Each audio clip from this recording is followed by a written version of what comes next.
Iya, sebelumnya saya ucapkan selamat malam yang mulia Bante Adikusalo Mahatera. Juga yang berbahagia Bapak Ibu saudara-saudari sekalian. Pada kesempatan malam hari ini kembali dalam satu kesempatan yang baik. Kita berkumpul di sesi Dhamma Sakaca online atau diskusi Dhamma online yang diadakan oleh Kustiklat Kusala Arama. Ya, pada kesempatan malam hari ini, seperti yang sudah disampaikan oleh moderator tadi, saya membawakan satu topik, yaitu mengarahkan diri, mengarahkan diri dengan benar.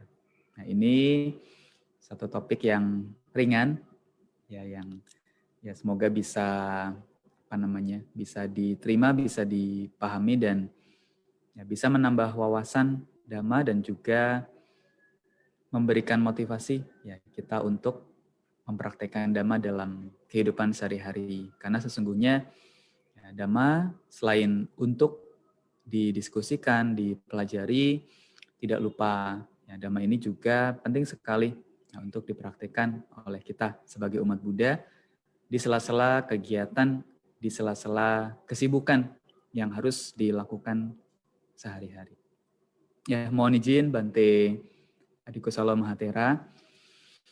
Ya, baik, pada kesempatan malam hari ini saya mengutip salah satu bait atau salah satu poin dari 38 berkah yang ada di dalam Manggala Sutta.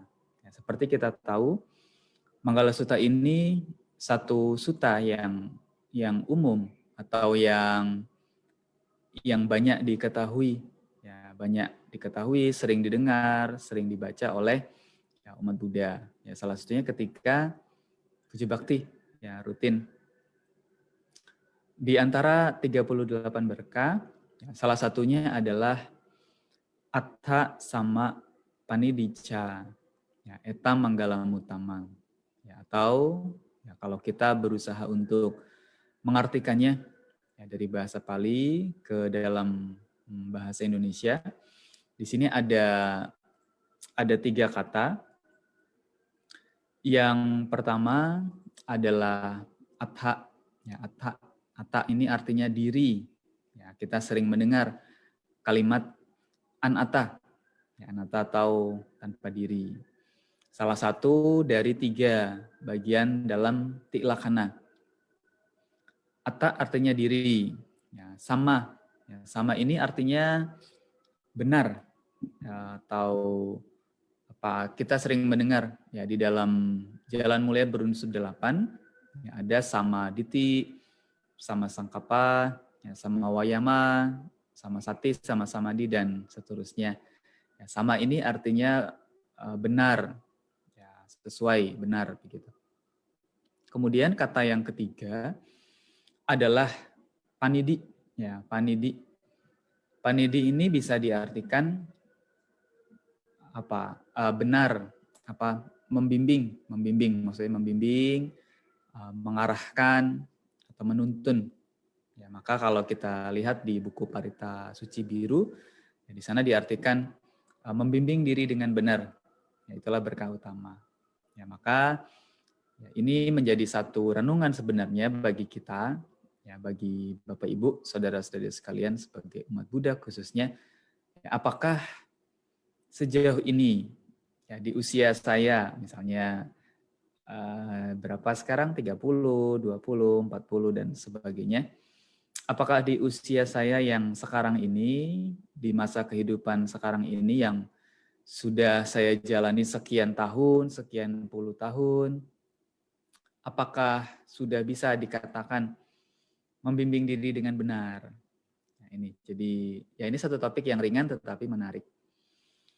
Nah, Bapak Ibu saudara-saudari sekalian, sesungguhnya seseorang ini dalam upaya untuk mengarahkan, untuk membimbing diri dengan benar, pertama-tama yang perlu untuk diketahui adalah kita ini sudah punya arah hidup atau belum?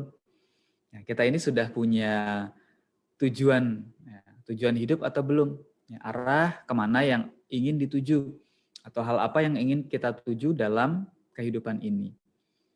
Ya, sebagian besar orang ya ini mengalami ya beberapa fase kehidupan. Di kala mereka remaja, ya mereka sebagai remaja ya ini apa namanya? Mengalami satu masa di mana mereka kebingungan. Ya, ini hidup harusnya seperti apa? Nantinya saya seperti apa? Ya, saya harus yang nggak usah jauh-jauh, nanti saya SMA masuk SMA yang mana, lulus SMA, SMK, nanti saya kuliah di mana, setelah kuliah di mana, kuliah jurusan apa. Ya, bahkan nanti setelah kuliah, setelah selesai masa pendidikan masih berpikir lagi nanti saya ini kerjanya di mana, bagaimana, dan seterusnya. Banyak hal yang kadang menjadi satu beban pertanyaan yang tidak juga terjawab yang menghantui seseorang ya di dalam fase-fase kehidupan. Tidak hanya mereka yang masih remaja, muda, belia, kadang di masa-masa dewasa ya ada namanya ya, life quarter crisis, ya krisis atau kebingungan atau kegalauan yang sering dialami oleh orang-orang yang berusia di atas 25 tahun ya atau 25 tahun ke atas. Ibaratnya kalau hidup ini 100 tahun ya di seperempat hidup ya kedua ya, setelah lewat 25 tahun ini sebagian orang ya mungkin sebagian besar orang mengalami kegalauan. Sudah benar belum hidup ini? Ya sudah apa bisa happy belum? Sudah mantap belum? Sudah sesuai tidak dengan apa yang selama ini diinginkan, dituju, atau mungkin diidam-idamkan. Kadang ya, mereka yang berusia di atas 25 tahun ya mengalami krisis itu. Ya mereka galau. Nah, biasanya hal-hal yang mendatangkan kegalauan begitu, mendatangkan kebimbangan ya antara lain ya soal pekerjaan biasa pekerjaan, soal penghidupan ya. Pekerjaan kan kaitannya dengan penghidupan, mencukupi kehidupan sehari-hari sebagai berumah tangga. Ya, selain pekerjaan, penghidupan, ya kadang kegalauan, kebingungan, ya kadang ini sumbernya ya, berhubungan dengan pasangan hidup. Ya, kekasih, pasangan hidup, apakah itu statusnya masih apa ya, masih penjajakan, pacaran, pendekatan, atau mereka yang mungkin sudah menikah, ya sudah diikat oleh tali perkawinan, sudah tepat belum ini saya pilih pasangan, kok setelah menjalani hubungan kok ternyata seperti ini, tidak sesuai bayang. Nah, ini dua hal yang kadang mendatangkan kebingungan. Dan yang ketiga, kebahagiaan di dalam diri. Ya, kadang ya orang mengira bahagia itu semata-mata hanya ya materi, ya, jabatan, ya, harta, tahta, dan pasangan. Tetapi kadang meskipun ya orang-orang ini sudah punya pekerjaan yang oke, yang safe begitu, safety, yang sudah mampu mencukupi kehidupannya, bahkan dia juga sudah punya pasangan, bahkan mungkin juga dia sudah dihargai oleh masyarakat, oleh khalayak, kadang masih ada kekosongan, ya, emptiness, merasa ya kok masih ada yang kurang ya di dalam hidup ini. Nah, ini hal yang ketiga ya soal kebahagiaan. Nah, Bapak Ibu, saudara-saudari sekalian, ya ini sesungguhnya di dalam hidup ya kita perlu sekali ya memikirkan, merenungkan ya soal tujuan, ya soal arah hidup, soal apa yang ingin kita capai, ya, apa yang ingin kita tuju, ya, apa yang kita sesungguhnya kita raih di dalam kehidupan ini. Ya, seseorang harus memutuskan ya sasaran atau tujuan apa yang hendak ya dia capai. Ya, tidak lupa sasaran tujuan itu ya harusnya sesuai dengan dhamma, ya sesuai dengan dhamma winaya, ya tidak bertentangan dengan nilai-nilai moralitas, ya tidak bertentangan dengan apa namanya sifat-sifat ya sifat-sifat yang harusnya dapat membahagiakan orang lain. Nah, ketika sudah punya sasaran, ketika sudah punya tujuan, ya maka ya mulailah dari situ untuk ya menapaki untuk berusaha meraih ya tujuannya. Ya, sesungguhnya di sini penekannya adalah pada diri sendiri. Ya, seseorang harus mampu, harus berusaha ya menentukan ya tujuan hidupnya. Ya, hal ini tentu dengan usaha ya dari diri sendiri. Nah, ketika seseorang punya tujuan yang datangnya ini dari dalam diri sendiri, kemudian muncul muncul rasa percaya diri, ya, rasa yakin, keyakinan bahwa kalau kita punya tujuan, lalu kita berusaha dengan sekuat tenaga, ya selalu berusaha mencapai, ketika gagal, ya diulangi, ketika ada hambatan, ya dicari solusinya, ya kita yakin, ya suatu saat nanti pasti akan mencapai ya tujuan yang kita inginkan. Nah, ini tentu memunculkan rasa percaya diri.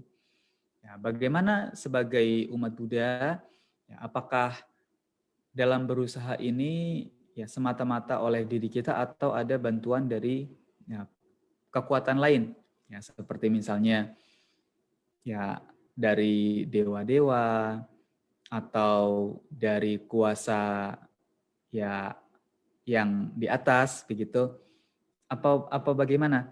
Ya, sebagai umat Buddha, ya tentu kita berusaha ya untuk memiliki usaha yang muncul dari dalam diri kita sendiri.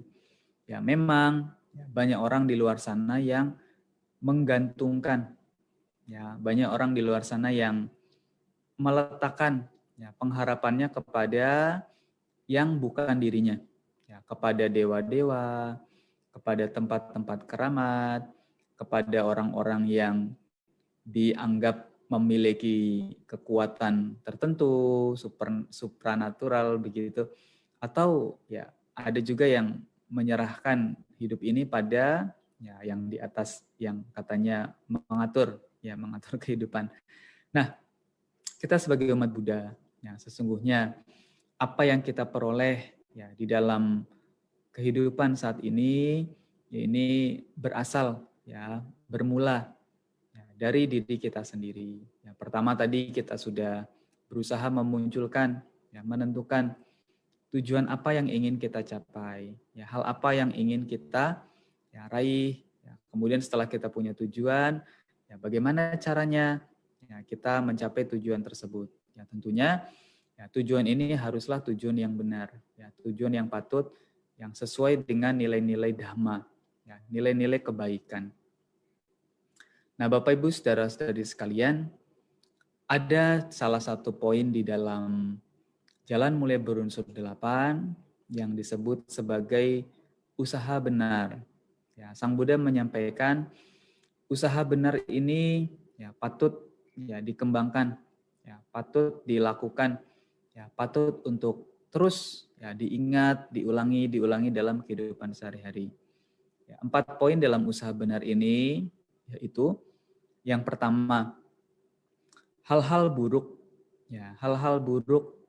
yang sudah ya dilakukan atau hal-hal buruk yang biasa dilakukan, nah ini di stop ya. Di stop, mengurangi atau menghentikan atau mencegah ya, hal-hal buruk yang sudah muncul. Ya, ini berusaha dikurangi, berusaha dicegah supaya tidak muncul lagi, ya, berusaha dihilangkan. Ini poin pertama yang terdapat di dalam usaha benar. Ya, seseorang yang memiliki usaha yang benar, ya ingin mengarahkan dirinya ya, pada hal yang baik, ya tentu ya pertama-tama ya berusaha menghilangkan hal-hal buruk yang sudah dilakukan. Ya, berusaha mencegah ya hal-hal buruk yang biasa dilakukan. Hal-hal buruk ini seperti apa? Ya, kebiasaan-kebiasaan yang buruk. Ya, kebiasaan menyakiti orang lain. Kebiasaan melukai orang lain, ya, kebiasaan menyiksa ya orang lain atau makhluk lain yang masih dilakukan, ya, ini berusaha dikurangi, ya, berusaha dihilangkan, ya, berusaha dihentikan. Ya, dan juga apa? Nah, misalnya kebiasaan tidak jujur, ya, kebiasaan tidak jujur. Ya, orang kalau punya usaha, ya, berusaha memenuhi penghidupan, kadang ya ada godaan-godaan, ya, ingin berlaku tidak jujur, ya, karena ya dia berpikir ya, kalau tidak jujur, ya barang jelek dibilang bagus, ya barang tidak asli dibilang asli, ya barang sudah tidak segar dibilang segar, ya, barang biasa dibilang apa namanya luar biasa. Nah, kadang dengan cara-cara seperti itu bisa mendatangkan keuntungan lebih banyak, mendatangkan keuntungan lebih cepat. Ya, maka beberapa orang tergoda, ya beberapa orang tergoda menggunakan cara-cara ya menipu, ya cara-cara yang tidak benar. Nah, ini kalau masih dilakukan, ya berusaha untuk ya di apa namanya dikurangi, ya ditinggalkan ya cara-cara tidak jujur. Kemudian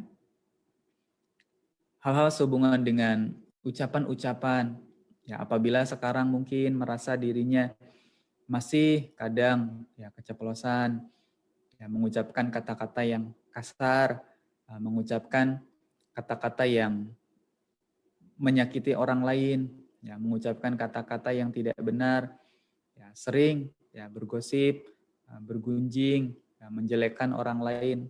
Nah, ini ya sebisa mungkin dihentikan, ya sebisa mungkin ditinggalkan. Ya, karena hal ini tentu akan mengarahkan ya pada kerugian. Dan juga misalnya apabila sekarang punya kebiasaan kurang baik, ya mabuk-mabukan, ya minum-minuman keras, ya atau mengkonsumsi ya hal-hal yang dapat menyebabkan lemahnya kesadaran, ya ini ya berusaha dihentikan, ya berusaha ditinggalkan. Nah, ini jadi apabila sekarang merasa ya masih banyak ya hal-hal buruk yang dilakukan, nah ini disadari. Nah, selain disadari, ya berusaha untuk dihentikan, ya berusaha untuk ditinggalkan. Nah, ini poin pertama di dalam usaha benar. Nah, selanjutnya usaha benar yang kedua atau yang selanjutnya adalah hal-hal buruk yang belum muncul. Ya, hal-hal buruk yang selama ini belum pernah dilakukan. Hal-hal buruk yang selama ini belum berhasil dilakukan. Ya, ini dicegah, ya dihambat. Ya, jangan sampai ya kita melakukan hal-hal buruk yang sesungguhnya belum pernah kita lakukan. Misalnya yang belum pernah menyakiti orang lain, ya jangan sampai menyakiti orang lain. Yang belum pernah korupsi, melakukan penipuan, ya jangan sampai menipu, jangan sampai korupsi. Yang selama ini selalu setia dengan pasangan, ya setia dengan pasangannya, baik yang sudah menikah atau belum menikah, ya jangan sampai ya punya pemikiran ya coba-coba untuk tidak setia, ya jangan sampai. Kemudian yang selama ini bisa menjaga silanya dengan baik, ya belum pernah atau jarang sekali ya berucap kasar, ya jarang sekali berbohong, ya jarang sekali memfitnah, ya dicegah, ya ditahan, memiliki penahanan. Ya, jangan sampai ya nanti ucapannya menjadi tidak terjaga. Itu beberapa contoh. Ya, jadi hal-hal buruk yang belum muncul ini dicegah, ya dihambat, ya jangan sampai muncul. Ya, ini bentuk ya dari usaha benar. Ya, usaha benar yang kedua. Usaha benar yang selanjutnya adalah hal-hal baik, ya, hal-hal baik yang belum muncul, ya hal-hal baik yang sejauh ini ya sampai saat ini belum berhasil dilakukan, belum pernah melakukan. Ya, ini berusaha untuk dilakukan, ya berusaha untuk dimunculkan. Ya, contoh ya sejauh ini tidak tidak rutin, tidak gemar berdana. Kemudian menyadari ya, bahwa berdana ini sesungguhnya punya manfaat. Ya, memberi, berbagi, ini sesungguhnya punya manfaat. Kemudian punya keinginan ya, untuk membiasakan diri berdana. Ya, apakah itu berdana tenaga, berdana materi, berdana nasihat. Nah, ini mulai dimunculkan. Ya, kemudian yang tadinya tidak mau melaksanakan sila, terutama selain Pancasila ada Uposatha Sila, ada Atas Sila, yang tadinya belum biasa, ya, belum bisa untuk menjalankan Uposatha Sila, menjalankan Atas Sila, kemudian berusaha ya untuk mempraktekkan, ya berusaha untuk sebulan sekali, sebulan 2 kali menjalankan ya, Atas Sila atau Uposatha Sila. Atau contoh lain yang belum pernah ikut latihan ya Pabaja Samanera atau latihan sebagai Atas Silani. Nah, ini kemudian punya keinginan, wah kapan ya saya ikut ya, saya ikut Pabaja Samanera, ikut latihan Atas Silani atau ikut Upasampada Biku sementara. Nah, ini ya berusaha diwujudkan. Ya, jangan sampai hanya menjadi angan-angan. Ya, jadi hal-hal baik yang belum berhasil dilakukan, ya ini berusaha untuk diwujudkan. Ya, termasuk kebaikan-kebaikan yang lain. Ya, membalas jasa kepada orang tua, membahagiakan orang tua, yang membahagiakan pasangan, membahagiakan anak-anak, ya, membahagiakan keluarga, atau membahagiakan teman-teman dengan ya berbagai macam cara, upaya-upaya yang selama ini belum pernah atau belum berhasil dilakukan atau belum dilakukan, ya berusaha ya nanti kalau ada kesempatan diwujudkan, dilakukan. Nah, ini termasuk ya usaha benar, ya hal-hal baik yang belum muncul berusaha dimunculkan. Nah, sifat-sifat luhur juga ya seperti halnya misalnya ya sekarang ya masih kurang cinta kasihnya, ya masih kurang kesabarannya, kemudian masih kurang ya penahanannya, pengertiannya, masih kurang meditasinya. Ya ini berusaha dimunculkan, ya berusaha dikembangkan. Ya, ketika ada hal-hal yang dialami dalam kehidupan sehari-hari, ya berusaha memunculkan cinta kasih. Ya, ketika ada peristiwa-peristiwa sehari-hari, ya ingat, wah ini saatnya mengembangkan kesabaran. Ya, kesabarannya dikembangkan. Atau wah, ini ada waktu luang, ada kelas meditasi, ya baik itu secara langsung ataupun secara online, ya meluangkan waktu ya untuk meditasi atau ikut diskusi dhamma, yaitu upaya-upaya ya usaha baik untuk menumbuhkan ya sifat-sifat luhur, ya menumbuhkan hal-hal baik yang belum muncul. Ya, tentu ini oleh siapa bisa muncul? Ya oleh diri sendiri, ya oleh diri sendiri. Ya, bukan oleh orang lain, tetapi ya, upaya itu dilakukan oleh diri sendiri. Nah, kemudian usaha benar yang keempat adalah mempertahankan hal-hal baik yang sudah muncul, ya, hal-hal baik yang telah berhasil dilakukan, ya ini dipertahankan. Ya, misalnya apa?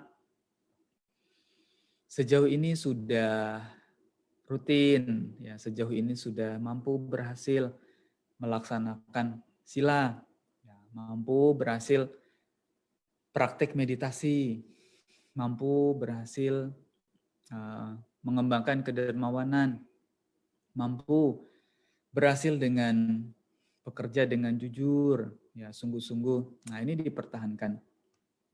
Ibaratnya performa, ya performanya dipertahankan, kebaikannya dipertahankan.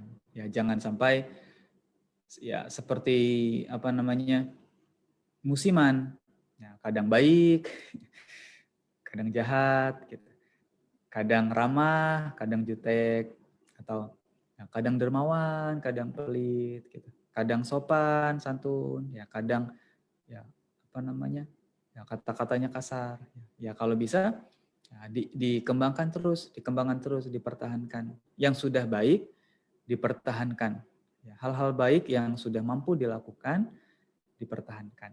Ya jadi ini empat usaha benar yang kiranya bisa diingat, bisa bisa dijadikan sebagai satu pengingat bagi diri kita bahwa pertama-tama kalau mau mengarahkan diri dengan benar, ya kita harus menentukan tujuan, arah yang benar.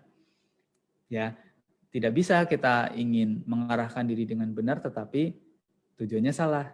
Ya, nanti sampainya ke tempat yang salah, sampainya kepada tujuan yang salah. Ya, maka pertama-tama menentukan tujuan yang benar, tujuan yang tepat, tujuan yang patut. Nah, selain itu, setelah kita sudah punya tujuan, ya, kita melakukan usaha, ya, kita melakukan upaya. Ya, upaya ini dari mana? Oleh siapa?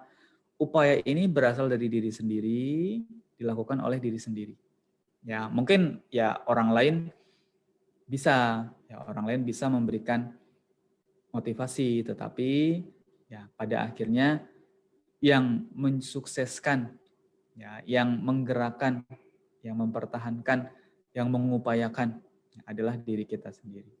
Nah, ini jadi ya, sesuai dengan konsep Dhamma yang terdapat di dalam usaha benar, ada 4 usaha benar, ya, senantiasa kita ingat.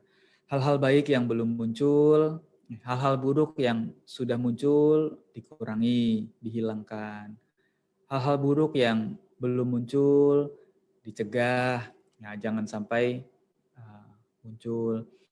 Hal-hal baik yang belum muncul, ya, dimunculkan, ya, dilakukan, dikembangkan. Kemudian hal-hal baik yang sudah muncul, sifat-sifat luhur yang sudah muncul, yang sudah ada, dipertahankan, ya, dikembangkan. Ya, maka ya, sebagai sebagai simpulan dalam pemaparan hubungan dengan mengarahkan diri dengan benar pada kesempatan malam hari ini, ya, tentu ada beberapa contoh ya mengarahkan diri dengan benar. Di sini dikatakan ya orang yang tadinya tidak bermoral, ya, kemudian menyadari kebenaran, memahami dhamma, ya, kemudian berusaha memantapkan dirinya di dalam moralitas, ya, ini yang disebut sebagai mengarahkan diri dengan benar. Ya, ada orang lain yang tidak memiliki keyakinan, ya, kemudian dia sadar, ya, kemudian dia dapat pemahaman dhamma, ya, berusaha memantapkan dirinya di dalam keyakinan. Ya, ini juga sudah termasuk ya, mengarahkan diri dengan benar. Orang yang tadinya kikir, ya, orang yang tadinya sulit memberi, tidak mau memberi, ya, lantas dia sadar, lantas dia tahu mana yang benar, mana yang salah, mana yang baik, mana yang patut, mana yang tidak patut. Kemudian dia berusaha memantapkan dirinya dalam kedermawanan. Ya, ini juga termasuk mengarahkan diri dengan benar.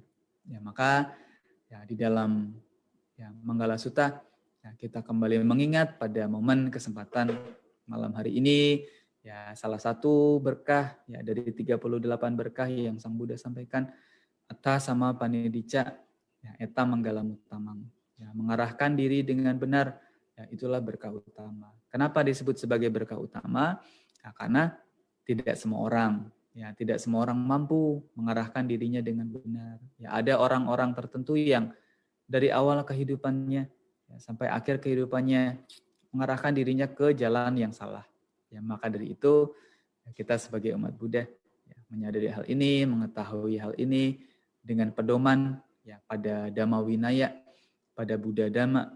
Ya, kita masing-masing memiliki tugas ya, mengarahkan diri kita ke arah yang baik, ke arah yang benar, ya, ke arah yang patut sehingga mengantarkan ya, diri kita pada kebahagiaan di dalam kehidupan saat ini ataupun kebahagiaan di kehidupan mendatang. Ya, kiranya ini yang Bante sampaikan pada kesempatan malam hari ini sebagai sesi pembuka atau pemaparan materi dari saya. Selanjutnya bisa kita lanjutkan dengan tanya jawab. Mungkin pertanyaan-pertanyaan yang sesuai dengan kehidupan sehari-hari atau apa yang menjadi keraguan dalam praktik Dhamma. Ini terima kasih atas perhatiannya. Terpujilah Sang Buddha.